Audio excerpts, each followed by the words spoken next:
हिंदी साहित्य दीप इस YouTube channel पर आप सभी का तहे दिल से स्वागत।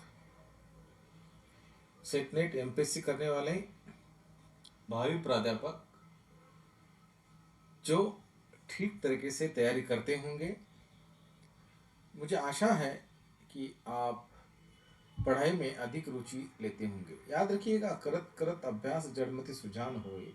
इस वाक्य को मैं बार बार इसलिए दोहराता हूँ क्योंकि मुझे पता है कि आप अकेले नहीं हैं। आपके जैसे कई छात्र जो है सेटनेट करने वाले हो, एमपीएससी की तैयारी करने वाले हैं, वो है। इसीलिए आप अपनी पढ़ाई में रुचि रखिएगा और आगे बढ़िएगा। सफलता आपके कदम चूमती हुई सामने आती हुई दिखाई देगी। जो हार मानने से आप नहीं है, मुझे पता है, लेकिन आपको पढ़ाई में रुचि लेना ही पड़ेगा। आज मन नहीं कर रहा है तो कल कल कभी नहीं आएगा। कल के बारे में आप सोचो ही मत। हर एक दिन जो है आपका ढल रहा है और एग्जाम की डेट तुरंत नजदीक आएगी तो फिर आपको समझ में आ जाएगा कि इतनी इकाइयां हैं, उसको कैसे पढ़ा जाए, उसके बारे में क्या सोचा जाए, कैसे क्या कहाँ से शुरुआत करें। अगर आज आप किताब नहीं खोले हैं तो कोई बात नहीं, तो अगले साल भी वही अपना सपना जो है, आपका सपना जो है, वही नोट्स जो है, वही डर जो है आपके मन में आपको सताता रहेगा। साथ में आपने जो तैयारी के लिए जो समय आप वेस्ट कर रहे हो, उसके बारे में आप जो है आगे चलकर उससे उससे ही आपको पछतावा होगा। हर कोई एमपीएससी की तैयारी करता है, लेकिन असिस्टेंट प्रोफेसर बनना है, अब आपको फ्री में जॉब लेना है। जो वो सभी नहीं बनेंगे, उसमें से कईयों में से एक बनेगा। और आपको तो पता है एमपीएससी के लिए बहुत कतार लगी हुई है। कई छात्र जो है अपनी अपनी ओर से तैयारी कर रहे हैं। इसीलिए अगर आप सिर्फ नौकरी चाहते हैं, बल्कि अच्छा शिक्षक भी बनना चाहते हैं, नौकरी के साथ साथ शिक्षक भी बनना चाहते हैं, तो ये आपके लिए वीडियो बहुत कारागर होगा। आप इस वीडियो को पूरा देखिएगा। वीडियो अच्छा लगा, आपके कुछ विचार, आपके कुछ सजेशन जो है मेरे लिए बहुत बेहतर रहेंगे। इसलिए मैंने इसके पहले 2 वीडियो बनाए हैं। आप नए होंगे तो इस इस यूट्यूब चैनल को सब्सक्राइब जरूर करना। सेटनेट एमपीएससी के प्रति आपके मन में कोई डाउट हो तो इस नंबर पर कांटेक्ट करना। विषय हिंदी, पेपर क्रमांक 2, है ना। 7 अप्रैल 2024 में जो पेपर हुआ है, उस पेपर को लेकर मैं पुनर्मूल्यांकन के तौर पर आपके सामने जो है ये वीडियो आपके सामने मैं रख रहा हूँ। याद रखिए, अभी नहीं तो कभी नहीं, ये वीडियो, ये वाक्य जो है आपकी प्रेरणा को, आपको जागृत करेगा और सही रास्ता देने में अधिक महत्वपूर्ण होगा। PYQS के तौर पर हमने इसके पहले 3 वीडियो बनाए हैं, ये चौथा वीडियो है। 3 वीडियो आपको मेरे यूट्यूब चैनल पर मिलेंगे, आप वहां से जरूर देखना। 1 से 30 तक के प्रश्नों का विश्लेषण, प्रश्न का विश्लेषण, उत्तरों का विश्लेषण मिलेंगे।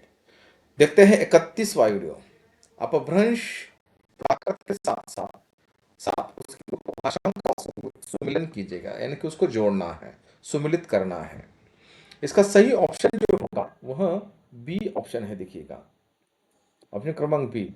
ए का होगा शोषणी अपभ्रंश, जो पश्चिमी हिंदी है, और अर्धमागधी अपभ्रंश जो है पूर्वी हिंदी है। सी का होगा मागधी अपभ्रंश जो है, मागधी अपभ्रंश जो है बिहारी होगा। और अप अपभ्रंश प्राकृत जो है वह राजस्थानी होगा। मूलतः सही ऑप्शन बी है। कैसे? शोषणीय अपभ्रंश जो है, शोषणीय अपभ्रंश जो है पश्चिमी हिंदी, उपभाषाएं पश्चिमी हिंदी के अंतर्गत आती है। शोषणीय अपभ्रंश से मुख्य रूप से पश्चिमी हिंदी और राजस्थानी हिंदी का विकास हुआ। थोड़ा मैं जूम करता हूँ, आपको ठीक से दिखाई देगा। अर्धमागधी अपभ्रंश से जो है पूर्वी हिंदी उपभाषाएं, अर्धमागधी से पूर्वी हिंदी, अवधी, बघेली, छत्तीसगढ़ी का विकास हुआ। मागधी अपभ्रंश बिहारी, मागधी अपभ्रंश से बिहारी, भोजपुरी, मगही, मैथिली का विकास हुआ। अपभ्रंश प्राकृत राजस्थानी उपभाषाएं, शोषणी अपभ्रंश की ही एक उपभाषा से राजस्थानी का विकास माना जाता है। 32वां प्रश्न, निम्नलिखित वर्णों का उनके उच्चारण के स्थानों से सुमेलित कीजिएगा। देखिएगा, उच्चारण के स्थान ये व्याकरण को लेकर लिखा दिया गया प्रश्न है और वर्णमाला को लेकर। और मैं जहां तक जानता हूं, वर्णमाला को लेकर आमतौर पर जितने भी परीक्षाएं सेट नेट की हुई है, उसको उसी में 10 या 5 प्रश्न तो जरूर होंगे, याद रखिएगा। 5 प्रश्न यानी कि आपके 10 अंक बढ़ रहे हैं। विशेषता देखो, वर्णमाला के तौर पर, उच्चारण के तौर पर उसको कैसे सम्मिलित किया जाएगा। ऑप्शन क्रमांक 1 सही है। ए का होगा 5वां, क ख कंठस्थ व्यंजन है। उसके बाद य र अंतस्थ व्यंजन है। कौन से अंतस्थ व्यंजन है। और त थ जो है दंत व्यंजन है। और च छ जो है तालव्य व्यंजन है। व्याकरण को लेकर ये प्रश्न है। वर्ण, उच्चारण स्थान और सुमेलन कोड कैसे होगा। क क ख कंठस्थ निकलता है। क वर्ग के वर्णों का उच्चारण स्थान कंठ गला है। यर अंतस्थ है। यर ल व ये को हिंदी व्याकरण में अंतस्थ व्यंजन कहा जाता है। यह और श का उच्चारण तालव्य से, र और श का उच्चारण मूर्धन से, लेकिन समूह को अंतस्थ कहते हैं। त और थ दंत व्यंजन है। त वर्ग के वर्णों का उच्चारण स्थान दंत यानी कि दांत है। च और छ तालव्य है। च वर्ग के वर्णों का उच्चारण तालु से आता है, जो ऊपर का भाग होता है मुंह का। निम्नलिखित पत्रिकाओं के उनके प्रकाशन वर्ष के साथ सुमेलित कीजिएगा। उसका प्रकाशन जो है, उसका वर्ष जो है, उसको सुमेलित करना है। पहले का होगा चौथा, 1868, कवि वचन सुधा जो पत्रिका प्रकाशित हुई, कब हुई, 1868 में हुई। नंबर दूसरा जो है, ऑप्शन क्रमांक 1 सही है। नंबर दूसरे का होगा तीसरा, हिंदी प्रदीप जो है 1877, 68 के बाद 77 आएगा। ब्राह्मण पत्रिका जो है 1883 में हुई। और उसके बाद जो है क्षत्रिय पत्रिका जो है मूलतः 1881 में हुई। पत्रिका, प्रकाशन वर्ष, सुमेलन कोड और स्पष्टीकरण। स्पष्टीकरण तो इसमें कुछ नहीं है, लेकिन देखिएगा सुमेलन कोड क्या होगा। कवि वचन सुधा 1868 ई में यह पत्रिका भारतेंदु हरिश्चंद्र द्वारा प्रकाशित की गई थी। यह हिंदी पत्रकारिता के इतिहास में एक महत्वपूर्ण आरंभिक पत्रिका मानी जाती है। दूसरी पत्रिका है हिंदी प्रदीप 1877। यह पत्रिका बालकृष्ण भट्ट द्वारा प्रकाशित की गई थी। यह भारतेंदु युग की एक प्रमुख वैचारिक पत्रिका के रूप में उसको देखा जाता है। ब्राह्मण पत्रिका 1883, यह पत्रिका प्रताप नारायण मिश्र द्वारा कानपुर से प्रकाशित की गई थी। यह भी भारतीय युग की हास्य, व्यंग्य और वैचारिक पत्रिका थी।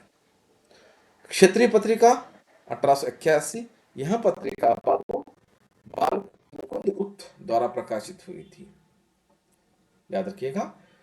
34वां प्रश्न, निम्नलिखित आदर्शवादी पारिभाषिक नाटकों को उनके नाटककार के साथ सुमेलित कीजिएगा। प्रश्न को ध्यान से समझिए। निम्नलिखित यानी कि नीचे दिए गए आदर्शवादी पारिभाषिक, इसकी परिभाषा, नाटकों को उनके नाटककार के साथ सुमेलित करना है। उषाहरण, इसका सही ऑप्शन होगा डी। ए का होगा 1 उषाहरण चंद्रशेखर, 2 का होगा,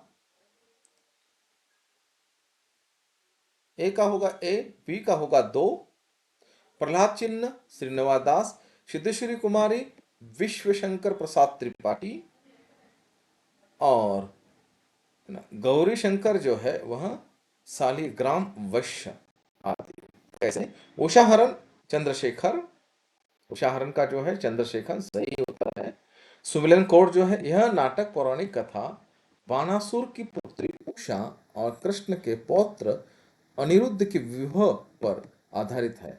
इसके रचयिता चंद्रशेखर हैं। प्रहलाद चरित्र श्रीनिवास दास, यह नाटक प्रसिद्ध उपन्यासकार लाला श्रीनिवास दास द्वारा रचित है। इसमें पौराणिक कथा के माध्यम से ईश्वर के प्रति अटूट आस्था और धार्मिक आदर्शों का चित्रण किया गया है। शुद्धेश्वरी कुमारी विद्याशंकर त्रिपाठी विद्याशंकर प्रसाद त्रिपाठी का यह नाटक विद्याशंकर त्रिपाठी द्वारा लिखित, जो सामाजिक आदर्शों और नैतिकता पर बल देता है। और आखिरी जो है गौरी कृष्ण सालिमा सालिग्राम वैश्य द्वारा लिखित यह नाटक, जो धार्मिक सामाजिक नैतिक मूल्यों पर आधारित है। निम्नलिखित उदाहरणों में अलंकारों को सम्मिलित कीजिएगा। जो उदाहरण दिए गए हैं उसके अलंकार कौन से हैं, उसके साथ उसको सम्मिलित करना है। ऑप्शन क्रमांक 20 सही इसका उत्तर है। पहले का होगा 2, उतरी नहाई जतन जल नर सरोवर सवार। प्रतीक, किसी को प्रतीक बनाकर जो है इसका उल्लेख किया गया है, सम्मिलित करना है उदाहरणों के साथ। दूसरा है ना, चौथा, दूसरे का होगा बी का होगा चौथा, ऊर्जा नाही उरोज धर कनक लता फल माही। चौथा का क्या होगा, चौथा जो है ना, अब हुपी अब हृतुपी अर्थुपी। और उसके बाद होगा तीसरे का होगा 1 नंबर, कनक कनक ते सौगुनी मादकता अधिकाय वा पाए बैराय जग या खाए बैराय। चमक, चमक के तौर पर। और जो है आखिरी, रहीमन पानी राखिए बिन पानी सब साथ पानी गए न उबरे मोती मानुष चुन। आखिरी का होगा तीसरा, तीसरे नंबर का जो है श्लेष, श्लेष के तौर पर इसको देखा जा सकता है। देखो, उदाहरण, वाक्य, अलंकार, सुमिलित कोड और स्पष्टीकरण। आप इसमें देखिएगा, उत्तरी नहाइये जमुन जल जो शरीर सम साम्य नरन नरन सरोर सवार सुघल लसती सुभाम। इसका सही है प्रतीक। प्रतीक अलंकार में उपमान जिसमें तुलना की जाए को उपमेय उसकी तुलना की जाए से हीन या पराभूत दिखाया जाता है। यह नमूना का जल नायिका के सौम्य सांवले शरीर के समान बताया गया है, अर्थात नायिका का शरीर उपमान युग यमुना जल से श्रेष्ठ है। दूसरा, ऊर्जा नाही उरोज धर कनक लता फल मानी, यह अपहुंति अपहुंति अलंकार में उपमेय उसकी तुलना का निषेध करके उपमान जिसकी तुलना की स्थापना की जा सकती है, जहां उरोज स्तन का निषेध कर उन्हें कनक लता या फल माना गया है, यानी कि मानी मानो आदि। कनक कनक ते सौगुनी मादकता अधिकाय वा पाए बैराए जग या खाए बैराए।